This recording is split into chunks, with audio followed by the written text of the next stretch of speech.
sinyaachisani qoricha naaf hawwite saanoo dhagaye meesittaa tolu shaggee biyyaa si bahe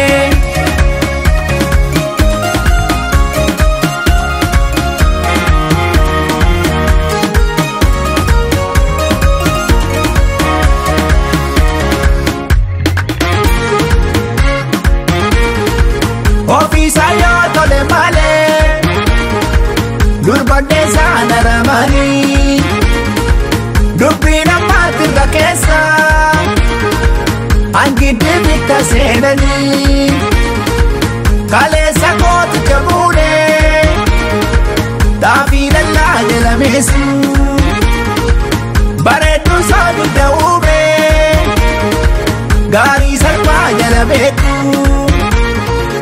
Hayya seni se moleni sada Kenya Asjaleni si jibeni sveni Kenya Hikas kopeni choleni nada Kenya Asjaleni si jibeni sveni Kenya Kom kom Kom kom Kom kom Kom kom Kom kom Kom kom Kom kom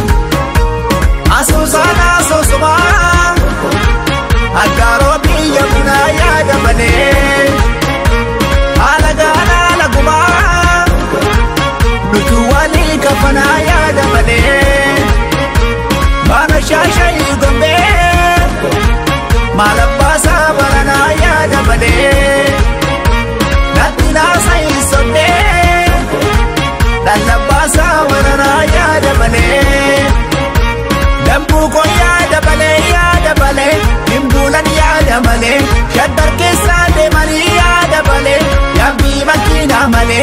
Akka garaan bulani yaada bale Daddabar faatan male yaada bale Daddabar faatan male yaada bale Daddabar faatan male yaada bale Daddabar faatan male yaada bale Daddabar faatan male yaada bale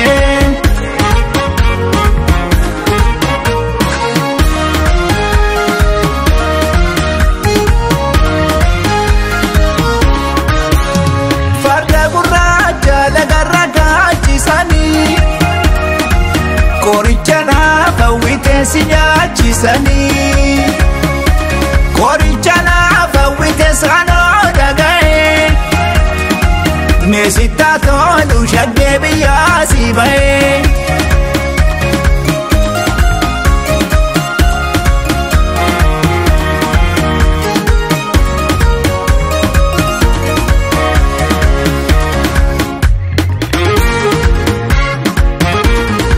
Ya kalesa ya guyami Sawan dida marrature Nangodana nan sokkami Lafti sifa ballature Daga naga ya katari Jimma hunda dara base Daga naga ya magali Jibba male gargar bane Hayya seni se molenis ada Kenya Sijaleni si jibbenis fedi Kenya Mekom kompleni yazgelan ada Kenya